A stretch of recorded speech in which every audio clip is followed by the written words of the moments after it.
Good morning, all. How is everyone today? What we got here? Wow. How was your breakfast, Gary? That looked fantastic. Breakfast of champions, eh? That music sounds a little bit loud. Let me take that down just a touch. That looks better. You can ignore that one. Who sends stars to people, eh? Excuse me 1 second. Phone's going off. Oh, to tell me that I should be doing this. Ignore that. So how are we all today? I'm currently trying to avoid the TV news, to be perfectly honest with you, because it's horrendous out there right now. Jim Turner's here as well. Morning, Jim. Thank you very much indeed for joining us. Hope you're fit and well. No real agenda today, but I have been thinking about some of the stuff I was going to save actually for our electric equipment show on Wednesday night. But, you know, we're here, we're talking. And I've been thinking about the basic reason that we're trying to come up. There's Graham Footy Williams has just joined us. Morning, Graham. Morning, Chris. Good of you to join us as well. And good morning, Mark and gang. Yes, we are a gang. We are a tribe, people. Yeah, she's getting better by the day. She's out with her parents today, which is why I'm sat here talking to myself. So, yeah, all good. All good. Thank you, Gary. Yeah, I've been thinking about the reasoning behind our planned switch from diesel over to hydrogen or to electric. I'm just going to say good morning to Lucian. Don't remember seeing Lucian here before. Thank you very much indeed for joining us. And as you are here for the first time, you do get your welcome confetti. Good morning to you. Thank you very much indeed for being here. Over from LinkedIn, by the looks of things. Yeah, the reasoning behind our switch. Been up all night suffering that Tuesday, took out painkillers all night long. Oh, I think that's a hangover for his trip to the dentist. We'll come back to that in a bit. Yeah, but I'm thinking about the reasoning behind the planned switch away from diesel to electric or hydrogen. Obviously, the driving force, or I guess the driving force on this is the environment, sustainability, carbon reduction, and such. There were two things that struck me about this, and first and foremost, I'm going to say I am not by any means a conspiracy theorist. But look at the outcome of that switch to manufacturers of electric equipment. For one thing, the electric equipment, and I realise batteries are expensive, but the electric equipment is currently carrying a premium of somewhere between 1.7 and 1.8, or as much as 2 times. So if you're paying 30 grand for a mini excavator, you're paying 60 grand for the electric equipment, or thereabouts. But there's more. You are going to need a charging unit. You're going to need charging cables and so on down the line.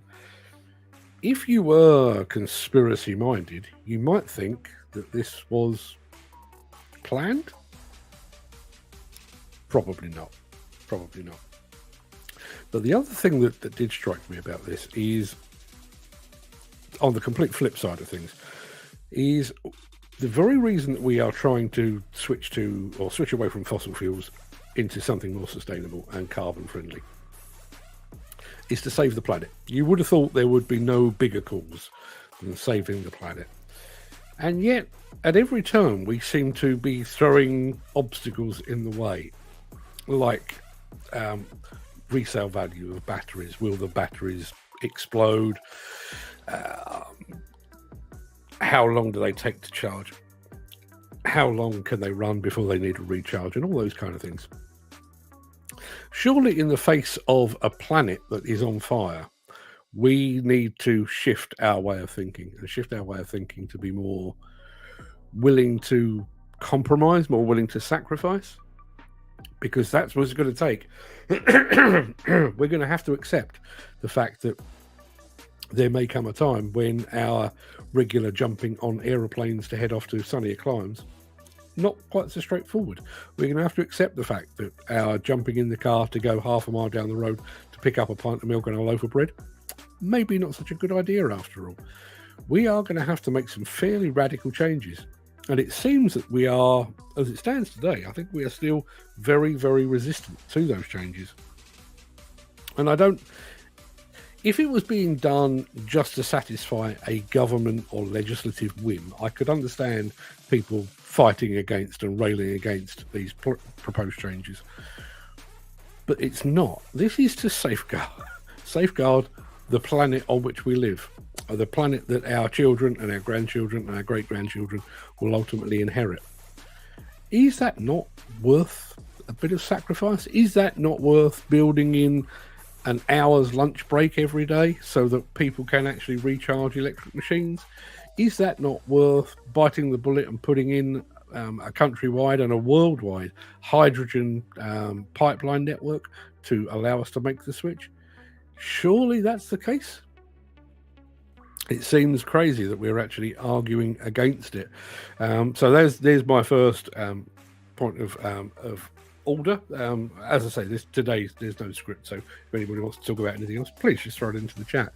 The other thing as well, and I know Ken Hatcher, I don't know if Ken's here this morning, but Ken dropped me a line last night. I was already aware actually, but JCB are planning a new factory over in America, over in San Antonio in Texas. They've already got one in Savannah in Georgia, but they're planning another one, possibly creating about 1,500 new jobs. They haven't actually confirmed yet which machines they are building or planning to build over in that part of the world. I would imagine the backhoe loaders and the skid steers will be in there though, because the Americans do love those. But yeah, big plans for JCB. Big investment.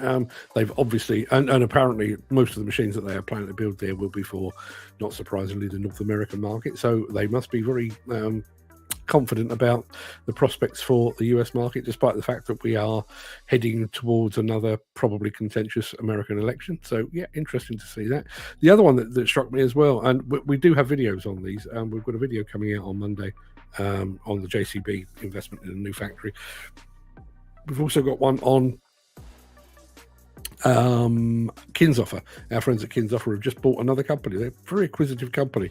Over the years, they've bought people like Demarec and Prolec and Trevi Benny. Well, they've now added HGT. If you know HGT, they make things like clamshell buckets, particularly for materials handling and that kind of thing. But they've acquired them. It's stated as a merger, but it is not. It is they basically own the lion's share of the company. So congratulations to Thomas Friedrich and his team over at Kinsoffer. Yeah, we'll be hearing more about that on Monday, because we do have a video on both of those things. Gary Muirhead says, I say the whole planet needs to be doing their bit. Like every country around the world needs to stop using fossil fuels now and stop burning millions of tons of coal for profit. That's the only way. And again, I mean, there's another kind of excuse that we seem to do. I'm not going to. I don't think the UK should abandon fossil fuels because China is still burning them or America is still burning them. That's not really the answer, is it? Even a little bit. I'm bearing in mind, in the global scheme of things, the UK is a tiny, tiny speck on the planet. We still need to do our bit. And yes, you're right, Gary. The whole planet does need to do its bit, but I don't think we can just stand idly by and not and just wait for everybody else to fall into line. And I'm well aware of the Paris Accord and the Kyoto Agreement and all those kind of things. I don't think they really count for much. I think we as individuals, as nations, and as societies, we've just got to bite the bullet and say that's the world we've inherited. We've had our fun, and now the fun is over. We need to start thinking about safeguarding the planet. Jim Turner, taxation of non-essential travel, planes, boats, spaces, and use the revenue to fund greener fuel rebates, solar, wind, water generated power. You can see that coming. Yeah, you can see that coming. And I have to admit, I mean, I've said this before, and I've probably said it before on the Breakfast Show in the past. I never thought I'd see the day, but when I went to ConExpo in 2020, and then even more so when I went earlier this year, the thought of flying, whatever it is, 5,000-6,000 miles to Las Vegas. I spend 364 days of the year talking about safeguarding the environment, and then I go and hop on a plane to go and look at some diggers. It's getting harder and harder to justify that, particularly when you think about what some of those manufacturers that we went to see. You think about Volvo. Volvo have video content of all their machines in depth. Do I really need to go and see it and touch it and stroke it? Personally, I don't think I do. Now, if you're planning to buy one of those machines, maybe you do. Maybe you need to go and check out the comfort and stuff. But me as a journalist, do I really need to travel all that way and burn all of that fuel just so I can look at a digger and take some fancy photographs? It's getting harder and harder to justify. I know it's a strange comparison to draw, but I have the same feeling about whenever I watch boxing. I don't do so much anymore because boxing, I think, is not in a great place at the moment. But I over the years, I've got up in the middle of the night to see boxers that I particularly enjoy and stuff like that. But if somebody were to say we're going to ban boxing, I'd find it very, very hard to justify not banning it. It is gruesome, it's brutal. It's not much different to bear baiting back in the day. Should we really be doing it? No, we probably shouldn't. And as I say, I'd find it hard to defend. And if I got a notification from the Environment Agency that said, actually, what we need for you to do is stop travelling overseas for business, I wouldn't like it, because that's one of the parts of the job that I really like. But you'd have to take it on the chin. Gary Muirhead says, has JCB moved away from electric equipment and put all their eggs in one basket with hydrogen? No, they haven't. No. We did produce a couple of films on this, and basically the upshot was that JCB, I think the exact phrase that they used was, we've proved that we can electrify anything. Our issue is not whether we can, it's should we, more or less. And I think electric equipment up to, and I think in JCB's case it was 5, 6, 7 tons, so the mini excavators and that kind of thing, their little telehandlers. I think their belief is that's absolutely fine for electrification, but you get above that, so you get up into their X series of excavators and that kind of thing, and then you're talking about a completely different ball game. And again, I one of the things that I wish I'd asked at the time, JCB actually said one of the compromises, well, not a compromise, the way they explained it was, traditionally construction equipment has had the fuel come to it. It's never had to go to the fuel like we do with a petrol station in our cars. But when you think about the mobility of some of those little telehandlers, the backhoe loader, which is a roadable vehicle, to be able to take that to a charging station or a hydrogen outlet, it's not hard. It's not hard. And if that's one of the compromises we need to make, then that's one of the compromises we will need to make. And I just going back to my original point about conspiracy theories, and I promise I don't believe any of these. I'm just throwing them out there.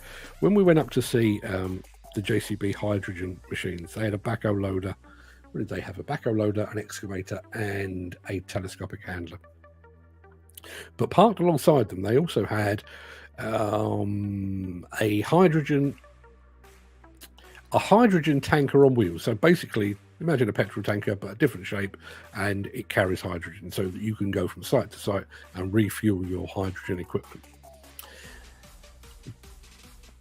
I'm absolutely sure that JCB are doing that for all the right reasons. I'm sure when we have a proper hydrogen network at some point in the future, should the UK government ever pull its finger out, I'm sure that won't be necessary. But as it stands at the moment, if JCB were to launch hydrogen machines tomorrow or next year, I'm sure somebody on the show actually told me I think they said there were 3 places where you could actually go and top up on your hydrogen.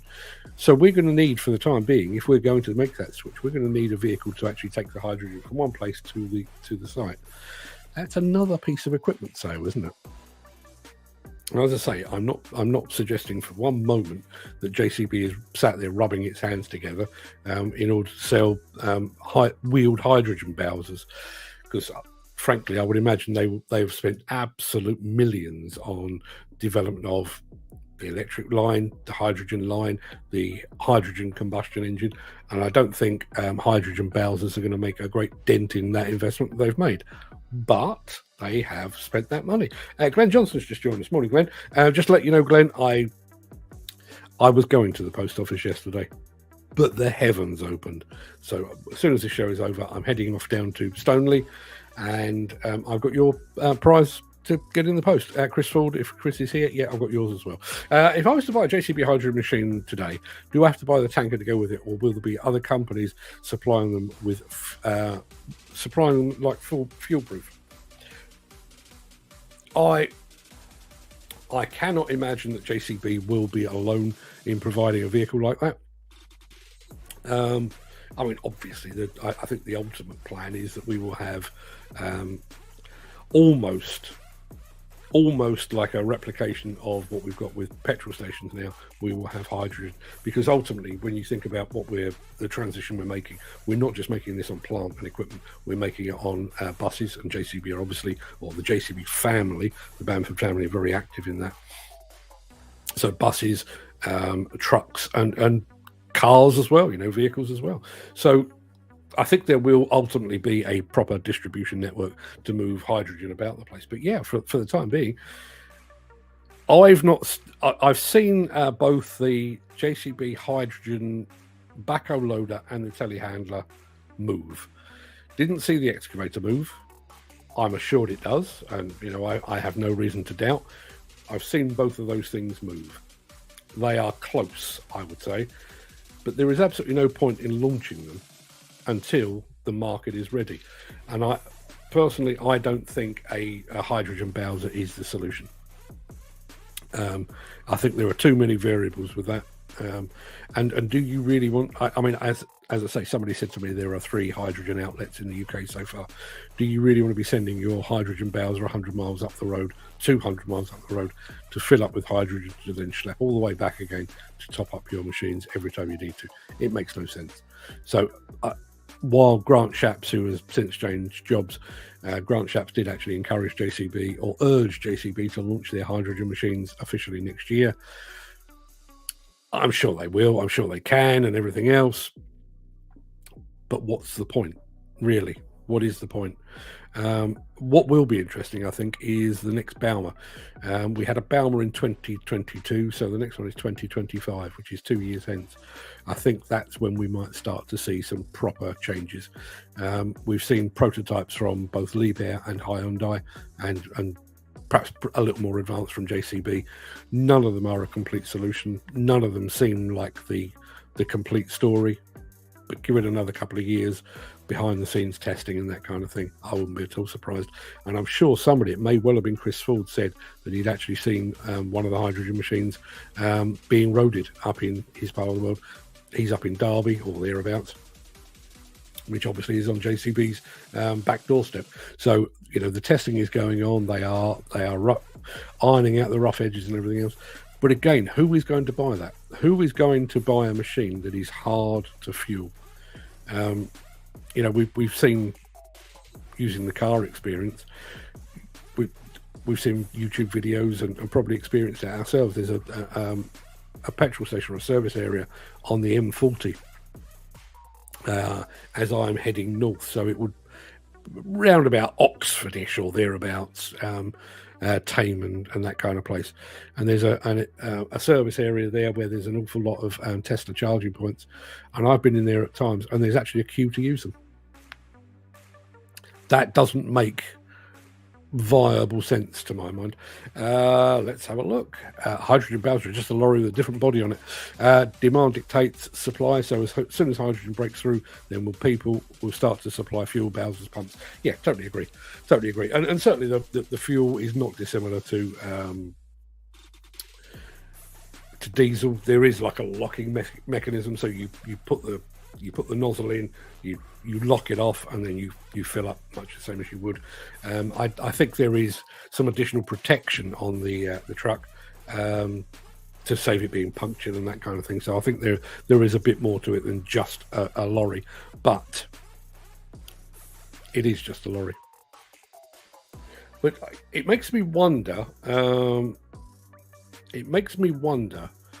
I think this is like a chicken and egg thing, isn't it?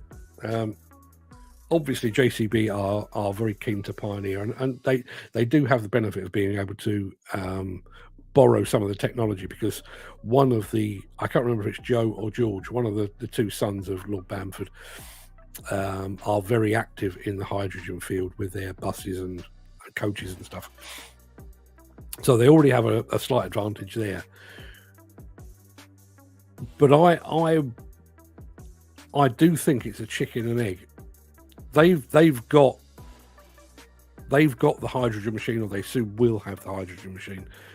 But is anybody going to buy that at the moment, knowing full well? I think, maybe a rental company or a contractor might buy it, for a specific project, or more specifically, I think, as a PR exercise. You might recall was it COP26? That sounds wrong, but whatever the environmental conference up in Scotland was, JCB actually had a hydrogen machine up there. It wasn't commercially available. I don't believe it's still commercially available, but they use it as a PR exercise. I can see a contractor or a plant hirer doing that, but as a practical digging machine, I don't think we're there yet, and I don't think we'll be there for a good couple of years yet. Which again goes back to why I think electric has its place. I think it is at worst a stopgap. I think at best it's something that we will need to adopt, particularly at the lower end of the market. But at the top end, I think it is going to be a stopgap until the hydrogen network is in place, until we've ironed out the bugs with hydrogen machines. Even the aesthetics of the hydrogen machines, the couple that we've seen, the Hyundai and the Liebherr, all have a hump on their back. I don't believe anybody is going to object to having a hump on the back of their excavator if it's going to safeguard the planet. But it doesn't feel like it's finished yet. Graham says, apparently there's a hydrogen set up at Hatton Cross in London. Didn't know that. If you self-drive an electric excavator for a hire company, you have to stop the machine early on the last day of the hire to charge it, so it goes back fully charged. Or will the company charge? Good question. And again, I think, allow me to go off slightly, and I'll come back to Gary's point there. We hosted, it must be 2 years ago, JCB launched a bunch of machines. I can't remember what they were, but they launched a bunch of machines.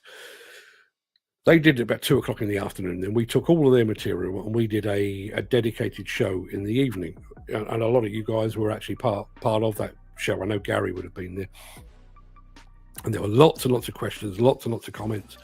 And after the show, I actually had a phone call from one of the senior directors at JCB to say, I wish we'd had these guys on board before we launched the machine, because they've thought of things that we hadn't even thought of. And I think we're going to have that situation with the actual fuel transition, be it to HVO, be it to electric, be it to hydrogen, whatever it might be. Because it's all very well your Sadiq Khans and your Rishi Sunak standing on their soapbox saying, we're going to switch to hydrogen and save the planet. Somebody needs to make that work. They need to put a network in place. They need to make sure that network is secure. And then there's the practicalities of actually, as I say, I know people that have got Tesla cars. They've basically had to change the way their house works. They've had to rewire their houses to put superchargers in, and they have to meticulously plan any journeys that they take over about 100 miles to make sure that they're not parked by the side of the road waiting for somebody to come along with a big AA battery. Things like Gary just said there, and it is those little things that I think could so easily be overlooked, like, do you have to finish early to charge the machine? You know how when you have a hire car, you have to send it back with the same amount of fuel that you had it before? Same thing again. Do we have to do that? Is that something that the rental companies are thinking of? But also, as I've said, do we have do we just have to accept the fact that if we're going to have electric machines, we will need an hour, possibly even a little bit more, for lunch? Or do we have a couple of breaks during the day? And I don't know whether this works in terms of the battery life, but could we have like a mid-morning break, i.e. the bit where you guys will tune in to watch the Breakfast Show, go and do a couple of hours, have another break, get some juice back in the electric machine. All of those things need to be discussed and need to be fathomed out. And when you extrapolate that out to construction contracts, imagine, for example, let's take a house building site. You're building 2 houses, and you've allowed, based on current scheduling, you've allowed 6 weeks to build them. Maybe you now need 6.5 weeks, because the electric machines will have to be parked up from time to time. You will have to find other ways to do things. Chris Ford says, no doubt there'll be somebody working on how to produce hydrogen cheaply, locally, and economically. When the breakthrough happens, hydrogen will really take off. That's all it takes. Yeah, that's all it takes. I think accessibility to hydrogen will be the clincher. I think we know that hydrogen power is the future, or has the potential to be the future. It just needs availability. And somebody else that remembers Ian Jury, I'm glad to see that. There's some awfully clever bastards out there. There are. My concern is that the awfully clever bastards are looking at the big picture and possibly not the little picture. Going back to Gary's point, and even things like, somebody raised the point of when I was talking to Volvo was saying with some of their machines, they're expecting you to run for 4 hours before doing a semi-charge, so the battery won't be empty. A semi-charge of about an hour will take you up to almost capacity, but not quite, and that will be enough to get you through the remaining 4 hours of the day. So you'll get, with one charge, you'll get a whole day's work out of it. One of the reasons that they are basing their calculations on that is because electric machines do not idle. They are either on or they are off, which is fine. On paper, that is fine. I can see the maths, and I've seen the telematics on things like site dumpers. They spend 70% of their time idling. They just sat there chugging diesel into the atmosphere. I get that. I really do. And then winter rolls around, and the operator of the skid steer, the mini excavator, the telescopic handler, the little wheel loader, is sat in his cab freezing his tits off. What's he going to do? Sit there and think, I must conserve my battery power? Or is he going to turn the machine on and crank the heating up, which is going to further draw on that battery? My guess is the latter. Have the manufacturers thought of that? Have the environmentalists thought of that? I'm not sure they have. As for batteries, I'm just off to buy one for our Ranger. This will be the second battery I've bought in 7 years. I'm only thankful it's a diesel. Yeah. And again, I'm going back to my trip to Ireland with Combilift. I realise they're off in an allied industry, forklift industry, although they do some very big forklifts. But speaking to their founder and CEO, whatever it is, he said, we are. How did he describe it? We are lithium-ion ready, but we have not yet installed a lithium-ion battery in any of our equipment. We've had customers ask whether that's possible, and we could confirm that yes, it is possible. But as a company, we still have concerns about long-term durability, long-term viability. What happens to them when they need to be recycled? Is there actually a way to recover the vital metals and minerals that contain within them? And as it stands at the moment, Combilift as a company are not satisfied that infrastructure is in place, and therefore they are sticking with lead acid. Now, I realise that lift trucks, by and large, a lot of them work indoors, where you have ready access to charging points. I mean, you can pull up by the side of the plug socket and stick some juice up its pipe. You could do all of that. I understand all of that, but that's a company, a very forward-thinking company as well, who are looking at the way that the market is going and going, not yet. We can, but not yet. And again, and I'm certainly not pointing accusing fingers at anyone here, but think about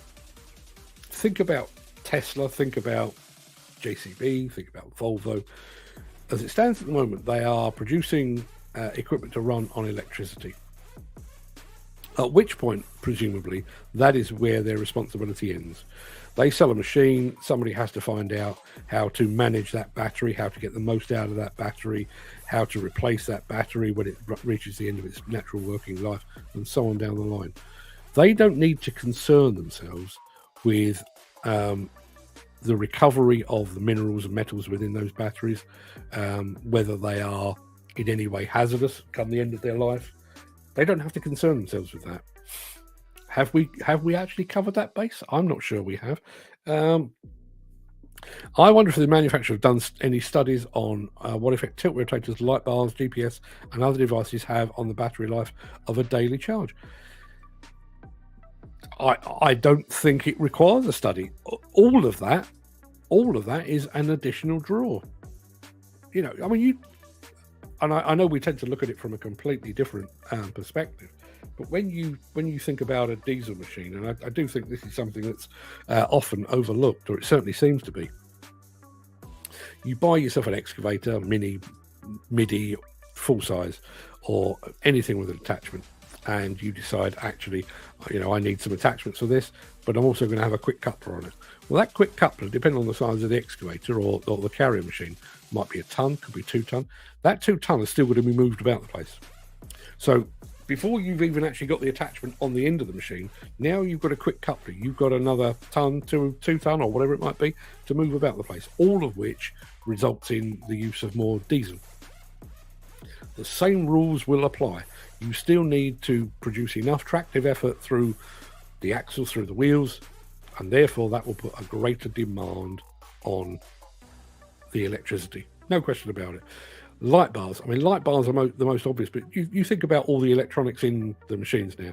You've got light bars, you've got GPS, you've got Bluetooth, you've got radios and other music devices and everything else. All of that, even things like, and I do realise that they draw very little power, but the number of machines that are sold these days with connectivity for your mobile phone.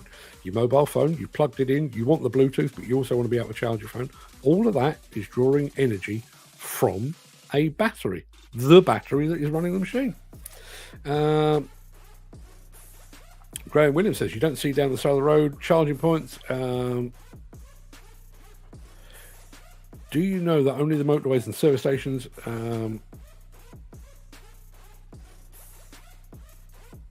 not sure. You've got a private house with a driveway, not always people who've got private driveways, places to park the cars these days, have to put them on the road. Where do they charge them? Somebody said this to me, if you live in a block of flats, what are you going to do? Feed 100 meters of cable out your window to charge your Tesla or whatever electric vehicle you're driving. The other thing as well, I mean, I don't know. I'm going to take a wild stab. I would imagine there's a fair bit of copper in one of those charging cables. There you go, walkabout. You imagine that in the middle of London, Birmingham, Manchester, Leeds, Newcastle. Somebody coming home late at night thinks that charging cable is doing nothing. I'll have that. Throws it over his shoulder, takes it down to the scrapyard, where obviously they are all above board and legit. They won't be giving him handfuls of £5 notes for those. They will. How do we overcome that? Are we setting ourselves up for another criminal market? The buying, and will that be the new thing? As it stands at the moment, there's the old adage, and I've never actually seen it firsthand, but I'm sure this happens. Somebody walks into a pub at night and says, anybody in need of a Ryobi drill or a floor saw or an angle grinder? I've got a carload outside, all stolen, obviously. Car boot sales full of stolen power tools and stuff. Is that going to be the next thing? Are we going to have car boot sales and men down the pub? I've got an electric charging cable. What car you got? What digger you got? Because I've got just the thing you need at half the price. Is that the way we're going to go? You've been bringing your mini digger home to your house, and how are you going to charge it if you've got no charging point? Are they going to need a bigger generator just to charge it? Valid point. I mean, funnily enough, within I would say within a quarter of a mile of where I'm sat now, there are two man with a digger operations. Both operate from home.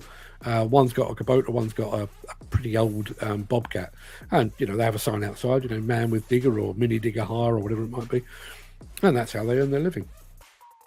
And fair play to them. I've never spoken to any of them because when I'm here, they're out, and when I'm out, they're here. Ships that pass in the night. But that's fine because they are using diesel. Diesel is readily available. What if it is electric? Can you charge an electric machine from your house? Do you want to be doing that? Is that the best way? Can you imagine how many charging points you'd need for all the people that stayed in Red Road flats when they were standing? Yeah, how many people were living there? Thousands. I mean, it was 3,000-4,000, I would imagine. Possibly even more than that. 5 blocks, I think. 5 blocks that came down at the very end. There may have been more before that. So, yeah, you're talking 22, 24 stories high. So, yeah, you're talking potentially, possibly even tens of thousands of people. How many charging points would they need? And my brain goes off at angles, I'm afraid, sometimes. But I went to it was the North Terminal of Gatwick last week. Not last week, week before, when I was off to Italy. And Gatwick's fine, it's only up the road. And for the first time ever, outside of a football stadium, I would say, I had to queue to use the loo. I realise women are quite used to queuing to use the loo because their business apparently takes a lot longer than ours. They have to sit and check Facebook and stuff and touch up their makeup and all the things. But, as I say, outside of a football stadium, I have never, not that I remember, ever queued to take a leak. But I had to. And there is only one reason that's happened. It's because there is not enough capacity, both in my bladder, but more specifically in the toilet. So when we are building our new giga cities and, the line over in Saudi Arabia, we are planning, and bearing in mind how bad the planning system is here in the UK, we're planning a new housing estate. Let's say that new housing estate has 100 homes, some affordable, some not. I've done that. I've actually bought a house off plan, and when we first moved in, nobody could find us on the map because the local authority hadn't bothered to register all of that. But more specifically, the road wasn't adopted for the first 2 years. We had to go and collect our post from a central location. Not a big deal. I had to walk past it anyway, so not a big deal, but it's an additional thing. All of which was because they hadn't thought about it. But more specifically, the biggest thing was we moved in and our development had about 300 homes on it. And they were all 2, 3, 4 and 5 bedrooms. So if you've got 2, 3, particularly 3, 4 and 5 bedrooms, the chances are you'll have some children. And the local authority said, we put all this work into making sure that there were community facilities. Yes, but what about a school? There are no rooms, no spaces in the schools that we already have. So if we are developing new housing estates or new blocks of flats or whatever it might be, are we going to be making allowance for the fact that some, if not all, at some point, will be using electric vehicles? My guess is currently, no, we're not. Peter McKenna is here as well. Good morning, Peter. Hope you're on the mend. Stick electric machines. Why not LPG? I know it's been tried. Yeah, and you can. I mean, I think we featured about a year ago. There is a Kubota mini excavator that you can run on LPG quite happily. Still a bit of a pain in the arse because you do have to lift in tanks and take out tanks and all that sort of thing. But it is doable. To a degree, I would say. The size of the tank on the Kubota, which I think was about 3-ton machine or something like that, it was about the size of the tank that you use on your gas barbecue, which is about all you want to be lifting. I know we're all big tough guys and stuff, but there comes a time when you don't want to be lifting your own body weight just to fuel your machine. So I think LPG works. It is proven. There are. You think about over lift trucks again. You think about the landscaping industry. LPG not uncommon at all, but it does have its limitations. Gary Muirhead, I still think the HSE will have a field day on us. Have six 20-volt charging point stations on site when we can only use 110-volt power tools on site. Yeah, there's of all the times we will need a lot of joined up thinking. You'd have to think this would be it, wouldn't you?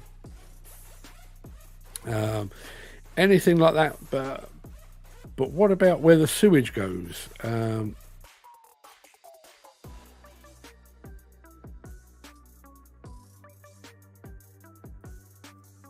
Yeah, and again, I mean, I'll give you a proper example of that. I moved into our house, the one that we bought off plan. Long day, stressful day. So at the end of it, my children were all. I mean, I think my eldest daughter was probably only about 5 when we moved into the house, thereabouts. So we got moved in, allocated bedrooms, put a load of stuff into the garage, and I thought, well, we'll unload all of that in the next couple of days. So I loaded all 4 of my children into the bath, pulled the plug out, and the toilet filled up. Because the contractor, who was a subby and was being paid an absolute pittance, had taken the waste pipe out of the back of the bath and out of the back of the toilet, taking it back down the side of the house and about 6 inches from the house. And that's where it stopped. It didn't connect to anything. So, yes. Let's have a look. I find the electrified machine market is being rushed. They should have gone down the hybrid diesel battery route for around a decade so people got used to it. There's a lot of meat on most machines that can be trimmed down to balance out the extra weight from the battery. And again, that's one of the things that I really wonder about. I know we've long judged machines in a slightly different way. I'm going to say good morning to Nigel Williams, who's just joined us. You think back to, and I'm not even going back. I'm talking about right now. If you see like a big dozer and it starts up and there's that roar and there's that puff of black smoke, it's kind of, yeah, that's got plenty about it. And I think, when you look at some of the bigger mining machines, certainly, like, Jesus, look at the amount of steel in that. And we've tended to judge machines by black smoke and by their heft and everything else. Do we need that? Do we need that? And I listen, I'm going to throw this up there, and I know I'm doing so to be shot down. There was, not so long ago, quite a move on the use of things like fiberglass and plastics and molded materials, composite materials, basically, in the construction of equipment. And everybody complained, if you get a ding in that, you end up with a hole in it, or it's irreparable and all that kind of thing. And I understand that, and I understand places like counterweights. Obviously, it's made of steel anyway. Obviously, things. You do reverse into things. I know you shouldn't, but you do, and all that. But there is, as Jim has rightly said, there is a lot of meat that could be trimmed. Do cabs need to be made of steel? I think the ROPS FOPS protection does, but the bit that just keeps the rain out, does that? How much does a cab weigh on a decent sized excavator? A fair bit. If you could take out some of the weight of that. Things like engine hoods, particularly when you're talking about larger excavators, when you've got the top, does that need to be made of steel? It's hard enough, particularly on some of the big machines, to actually lift the damn thing up. Could that not be a composite or something else? Even aluminium, just to take some of that weight out, means smaller batteries, means less energy. Peter McKenna says you don't need to lift tanks in and out. You can now fill with LPG from a static tank, just like cars are. Oh, okay, fine, thank you. I did not know that. Graham Williams says one of the main contractors, I think, was Paul John, actually put houses didn't connect any of the sewers up, or wasn't going anywhere. Yeah, been there, done that. Nigel Williams, the whole thing has been rushed in every direction. Not enough hybrid machines out there to start with. The industry, as in the free market, should choose what it wants based on needs, not diktat from quangos getting fat backhanders. It's a good point. It's a good point. And why did HVO, and I don't mean the fuel, I mean, the concept, why did HVO burn so brightly but so briefly? I remember going down to see Rye Demolition, who just bought 3 new Cat excavators, specifically to run on HVO. I think they'd had some issues with a previous supplier and decided we're going to go new manufacturer, and we're also going to go fully HVO. And I know most diesel machines will run on HVO quite happily, but there was a period of about 6, maybe even 12 months where HVO was the flavour of the month, absolute flavour of the month. That was going to be, at least for the short term, that was going to be our saviour. And now it seems like we've got HVO, but how hydrogen electric. Why? Was it lack of availability? Is it not hip and groovy enough? I don't know. I honestly don't know. And I do wonder about that, the free market choosing what it wants. I really do. On the one side, I agree. No, I mean, 99% of me agrees that the market should decide.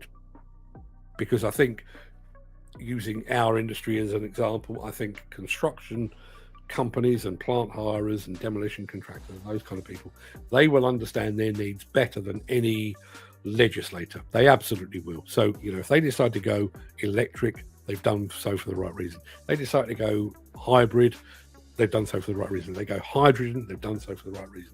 I totally 100% agree with that. Where I think the problem arises with that is if you've got markets all going off in different directions. So if you've got buses and coaches going that way, trains going that way, planes going that way, trains going that way, and construction equipment going that way, you don't end up with the network to necessarily support those.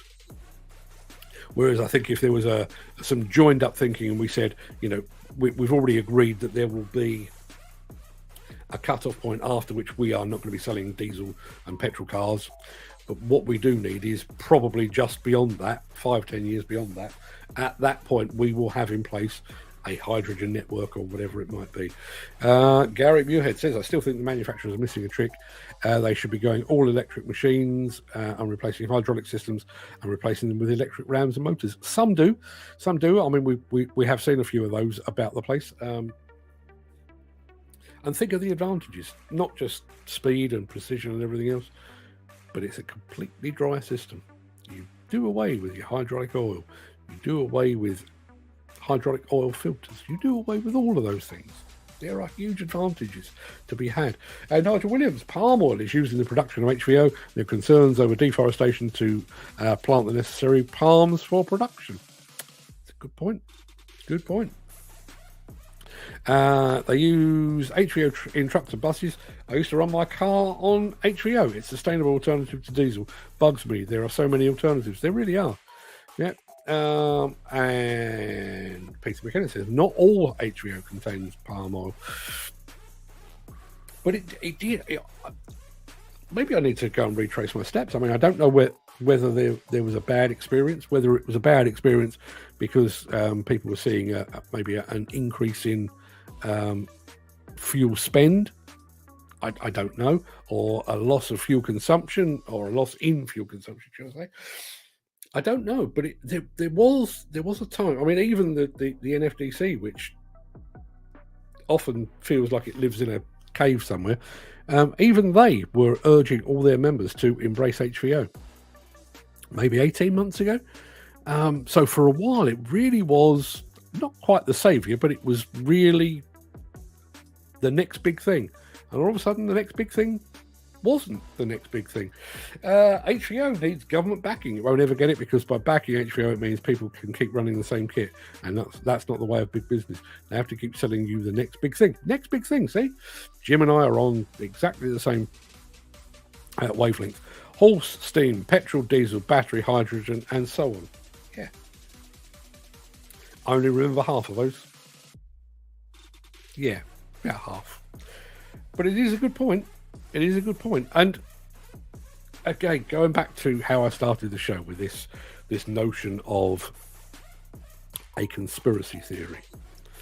When you think right now, and I know we all have our brand preferences, but if you were to take let's say a 14-ton excavator, there is precious little to choose between a Cat, a Komatsu, a Hitachi, Liebherr, Volvo, JCB, Doosan, and the other names that I haven't mentioned. There's very little to choose between them. A lot of them will use the same engines. A lot of them will use the same hydraulic pumps and the same tracks and undercarriages. There's little tiny amounts to choose between them. But if you suddenly have a machine that has an entirely new fuel source, and particularly if that fuel source is in some way specific to you, i.e. JCB's hydrogen combustion engine, which is neither fish nor fowl, it's a combustion engine, but it runs on hydrogen, you've just got yourself a USP. Makes you wonder, doesn't it? What about biodiesel? Don't seem to hear much about it. Yeah, what? Again, I go back to one of the most interesting and exciting machines I've seen in quite some time. Bauma, 2019, probably, thereabouts. Case and their Project Tetra machine. Had weird wheels and very odd design. It was very clearly a concept machine. But part of that concept was the fact that it would run on biodiesel. Now, Case is part of the CNH Industrial, which owns a truck manufacturer. And in the back of my head, I think it's Scania. It might not be. It might be Iveco. But they own a major truck manufacturer that has already mastered running big engines on biodiesel. So the capability was there. The technology was there. The Project Tetra was shown off. And as far as I know, it now is tucked away somewhere and nobody talks about it.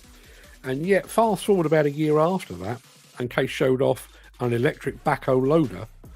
And within 6 months of actually showing it off as a prototype, you could buy it. Now, was that the case that biodiesel, as it turns out, wasn't a great alternative? Was the Project Tetra machine ahead of its time? Don't know. Now, Nigel Williams says.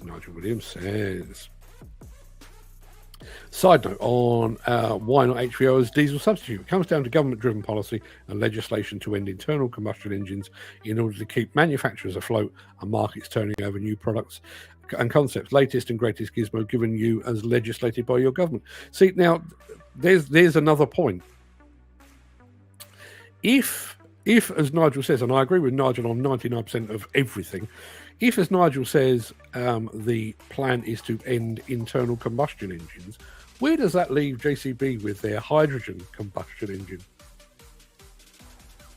I realise it's a different fuel, but it's an internal combustion engine. Peter McKenna says, it's funny, a few years ago when the fuel trucks were on, me and a buddy used to go to Morrison's and buy cooking oil as it worked out at 75p per litre. When the fuel started rising this time, the cooking oil went up an astronomical rate too, probably because so many people decided cooking oil was the way to go. At which point Graham Williams says, you'll smell like a chip shop going down the road. I have no problem with that. I wouldn't mind smelling like a chip shop. Peter McKenna, HVO is often used with FAME-based biodiesel, but a significant difference is that HVO is in fact a fully renewable diesel rather than a first-generation biodiesel. HVO doesn't contain the harmful components of fossil fuel, such as aromatics, and is made 100% from renewable feedstocks instead of crude oil. Nigel Williams says horses were the transport of New York City back in 1900. There are articles about being buried in the mountains of horseshit. What happened overnight to end that? Henry Ford's motor car. Within 2 years, the horses were a thing of the past. Very true. And again, see, now, that's one of the things... I wasn't around. I wasn't around in 1900. I realise that looks might suggest otherwise, but I promise you I wasn't around in 1900. But what, aside from, oh, look at that car, it's newfangled, Was there were there people queuing up to voice their potential obstacles? If you went to a man and said, you know, your horse, well, your horse will sometimes get lame, and your horse will only last you 15 years before it's no good for moving you about the place. You could have this car, and the car will last for equally as long. It will get you there faster. It will never be sick. It will never go lame, and so on down the line. Were the horse owners of the time saying, yes, but what about the resale value of a car? What, you know, you can't turn a car into glue. You can with my horse. Were they concerned about the recycling of the car at the end? Whereas, you know, horses, you throw them in a hole in the ground and let them grow your roses. Were there objections? Aside from the whole newfangledness of a car, were horse owners, you know, horse enthusiasts looking at the car and listing all the reasons why they would never catch on? Or were they saying, you got a point, that's a much better way forward? If anybody knows, Crown Oil does not support the sale or use of palm oil derived HVO and only supplies ISCC verified waste derived product into the market. Thank you for that. Let's have a look. HVO is 100% biodegradable, sustainable, and renewable. Powering engines of vehicles with HVO reduces up to 90% of net CO2 emissions, up to 27% of NOx emissions, and up to 84% of PM emissions. I reckon you're downloading this from somewhere, Peter. All of which are key components to improving air quality. So with that in mind, why did we not? Why did we not go down that way? Gary Muirhead. What are we going to do? All these end-of-life diesel engines, send them to the third world countries so they can keep using them because their governments don't worry about the environment. I'm sure there will be a case of that. But it goes, I mean, literally goes back to the opening of the show today.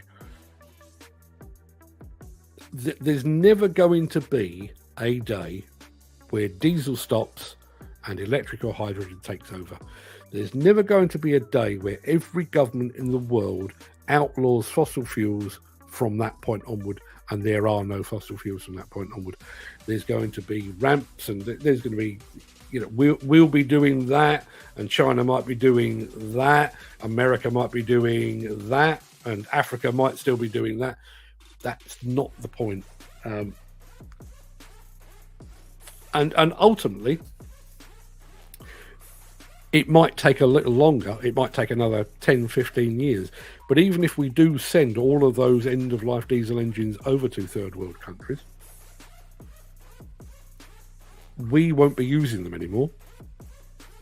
And in 10 or 15 years' time, when those third world countries need some sort of replacement, their only viable replacement is going to be something that runs on electricity or something that runs on hydrogen, because that's all there is. So, as I say, it's going to be staggered and everything else, but Scrapman would have been pleased at a dead car. I used to drive for Crown Oil, says Peter McKenna. Did not know that. So yes, I've probably given the game away, but we are doing an electric only show on Wednesday night this week, and I was planning to save a lot of that for that, but my mouth runs away with me, which is why people don't employ me anymore. That's just the way it goes.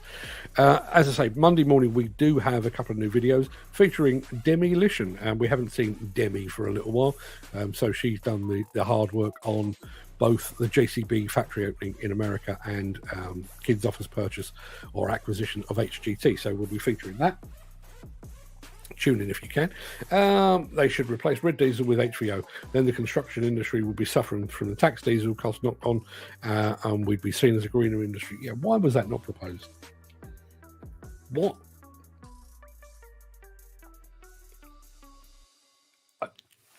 I find the whole red diesel debacle so bizarre. So bizarre.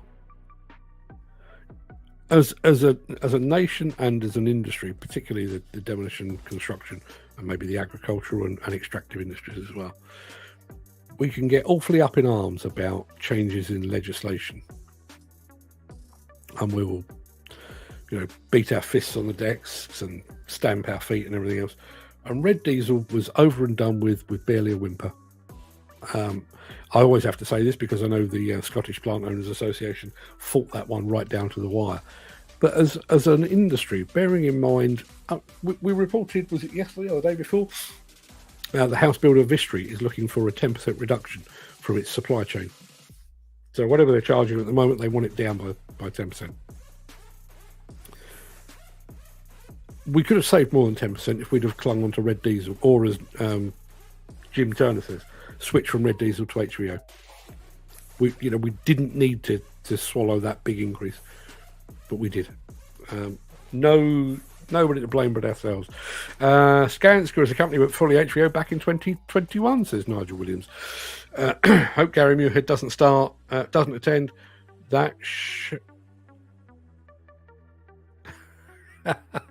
I'm going to leave that right there. Any news on Neil Edwards making an appearance on the show or an interview with Dr. Terry? Now, okay, so what was it that happened? Something happened last week. I know what it was. When HS2 was foreshortened by 100 miles or so, I actually called Neil Edwards and said, because you will recall that he and I reported on all of the various bits of that project being let 3 years ago, whatever it was, tens of billions of pounds of work going through the door. So I thought I'd get him on the show to talk about, HS2's partial demise. Unfortunately, he was on holiday in France, couldn't do it. He is coming back. Not in the same way as before, but he is coming back, so rest assured. And as far as Dr. Terry is concerned, I spoke to Terry a couple of weeks ago, but I'm due to see him early in November. Early in November. And I am going to tap him up because he's partially retired now. The problem is, as I think I mentioned, one of the reasons I got him on board was because he'd just written his life story, and you can get that on Dr. Demolition. It's still available on Amazon should you so desire. But he was inspired. He has since written three, possibly 4 fiction books. So he spends a lot of his time just basically sat at home beating the keyboard. So there's no reason. Now, it swings and roundabouts. He is less involved day to day with all things demolition related. That being said, he is still extremely outspoken, so I'd love to get him back. So I'm seeing him at, I think it's either the end of October or the beginning of November, rather. I will be tapping him up. The cost of fuel to the construction industry is just another tax. And it's not even the stealth tax. It's just a tax. Yeah, absolutely. Farmers still use red diesel, and big boats out at sea still use red diesel. I don't suppose anybody's dipping their tank if they're 50 miles offshore. Construction industry and transportation industry should all have subsidised fuels as they're working for the country. Without them, where would we be? Yet they all suffer with the high fuel costs. Some few years ago, I had to go and do a job for Sandvik up in Norway. They'd sold a quarry drill rig to a quarry, and the quarry was on one of the many outlying islands that Norway has. So I flew to Oslo, stayed in a hotel, and then I was told I needed to get on a ferry to take me out to this island the following morning. And the journey itself was about an hour and 20 minutes. Not particularly quick. It wasn't very far, but not particularly quick. But an hour and 20 minutes. So I got on board. And it took me out. And you pay as you were getting off. And my journey, an hour and 20 minutes, was €2, which at the time was about £1.50. And genuinely, not that I was looking to spend more money, I actually said to the guy, I came from Oslo. It's a long journey. He said, but you're going to work. If you're going to work, why should you be paying huge amounts for your transportation? So all of the guys and the ladies that worked out on this quarry were travelling from the mainland to work on a very comfortable ferry with very nice coffee, Norwegians love their coffee, and it was costing them £1.50. £1.50 wouldn't actually get me on a train in the UK, I don't think. I'm fairly sure for me to go from my station, which is Stoneleigh, to go to Epsom in one direction, or probably Worcester Park in the other direction, I think that's £1.80 before I've gone anywhere. I'm wondering how much revenue the government has made from the switch from red to white diesel so far. A lot. But, we did have to pay for that unusable PPE during COVID, didn't we? So, swings and roundabouts. As of the 1st of April 2022, only the following industries and sectors can use red diesel: travelling fairs and circuses.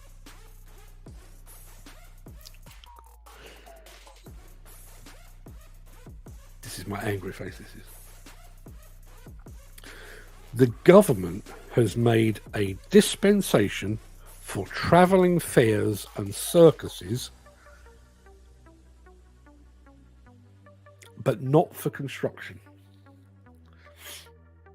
The people that provide our houses, our offices, our roads, our railways, our airports have to pay more than those that run fun fairs. Pardon my French, but what the fuck is that about? What was the thinking there? And I realise that travelling fairs and circuses is probably so insignificantly small that it doesn't matter whether they are using red diesel, white diesel, or purple diesel. But making a dispensation for a circus, but not for construction. If ever there was a sentence that better summed up the government's understanding of construction, that is it. The others: fuels used for non-commercial purposes, electricity generation and heating, agriculture, horticulture, fish farming and forestry, rail transport, community amateur sports clubs, and golf courses. Ah, yes. See, now there's the thing, isn't it? Isn't that the thing? So, the Tory party, who, as we all know, love rich people,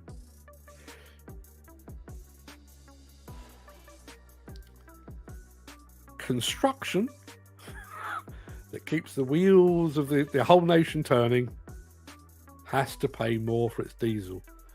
But golf courses, where the Tory supporting public go and puff on cigars and make deals, not all of them legal, amongst themselves, they get to keep their red diesel, do they?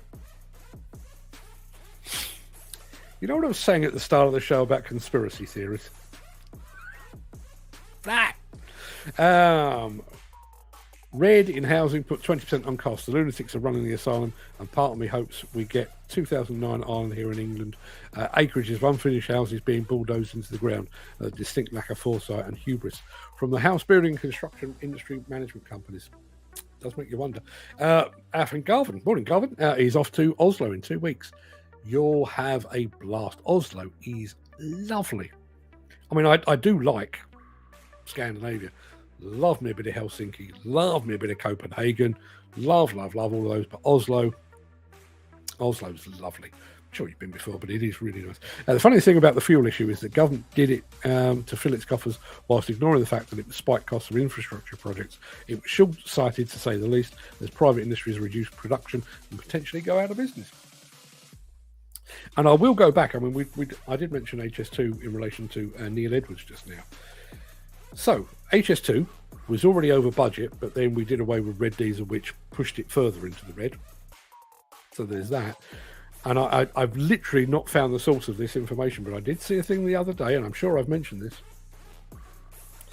Apparently there was some centralised slush fund within the EU to encourage member states to build high-speed rail networks in the individual nations. We decided to quit the EU Brexit, and therefore we no longer have access to that slush fund, which would have partly funded HS2. As I say, not managed to find the source of that. It might be complete nonsense, but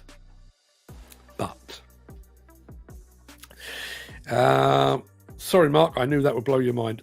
It doesn't take a lot to blow my mind, but yeah. It's the clowns looking after their own kind. Yeah, listen, it is so patently obvious with some of this. You know, when you look, I've already mentioned it, you look at some of the deals that were done for the supply of PPE by companies that have never supplied PPE in the past. But hey, they're big mates with Matt Hancock or somebody. Really? How much do the travelling fairs and circuses contribute to the economy? My guess is not at all, because they are cash businesses, aren't they? I'm not going to go as far as to say that they are run as they used to be by gypsies, but do you think when you pay your... when did this become a thing? You pay an entrance fee to a fair now. Used to be a case of you go for free and then pay for the various rides and amusements and stuff, but you now pay to go in and then you pay for the individual rides and amusements as well. In cash.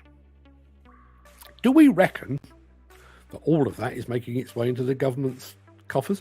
Are HMRC really getting all of the money back that travelling circuses and fairs owe? Do we think? Nigel Williams, clearly not a fan of golf. That slash fund doesn't exist. 10 plus hours of Google searches and I can't find it. Maybe I've been horribly misled. It wouldn't be the first time. Not all cash at circuses, they have card machines. Do they do that now? I guess it was only a matter of time. I did see somebody busking on the London Underground, and I'm going back probably about a year now. Would have been about a year. I think I was up in town for a bit of Christmas shopping, and there was a guy busking, very good, little fellow with a guitar and everything else, and wasn't me. I didn't have any cash, but somebody said, I haven't got any cash. Card machine. Underground card machine. Why not? I went last weekend to do the circus in Spalding. It was amazing. I've not done a circus in years. I guess my time is coming up again, because my grandchildren will be of that age now. The fairs people won't appreciate being called gypsies. Different race. You know what I mean. You know what I mean. And I listen. I walk a fine line with a lot of what I say. I don't want to offend anybody, but yeah, the circuses and fairs back in the day did have something of a reputation, did they not? I realise gypsies, Romany gypsies. I realise it's a different thing, but you know what I'm saying. Before I dig myself into an even deeper hole, that is an hour and however long, hour and 13 minutes. Good Lord. I think you should go and do your weekend. I've got to go down to the post office anyway, because I've got to get who's have I got to get off? Glenn and Chris's prizes in the chat. Yeah, well, see, 10 Downing Street is like a circus, which probably means that they get red diesel as well. You wouldn't be surprised, would you, if it came out that 10 Downing Street was running on red diesel? Who would be even remotely surprised? Not me. I wonder if Rishi Sunak gets red diesel for his helicopter. And before anybody says, I realise that diesel is not an aviation fuel. I understand that, but I do wonder. And there's Gary saying, have a fantastic weekend, everyone. I was certainly trying. Nigel Williams, have to go and cut some logs. Chainsaw to the ready, lads. Be careful, Nigel. They're an unpleasant instrument.